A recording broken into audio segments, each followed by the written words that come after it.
என்னை தள்ளிவிட்டு மூடி மறைத்தாய்.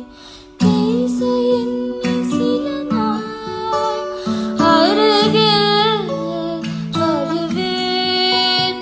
பின்பு பார்வை போதும் என நான் நினைத்தேன்.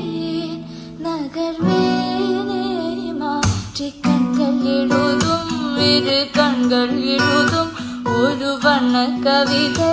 காதல் தானா ஒரு வார்த்தை இல்லையே, இதில் ஓசை இல்லையே, இதை இருளிலும் படித்திட முடிகிறது.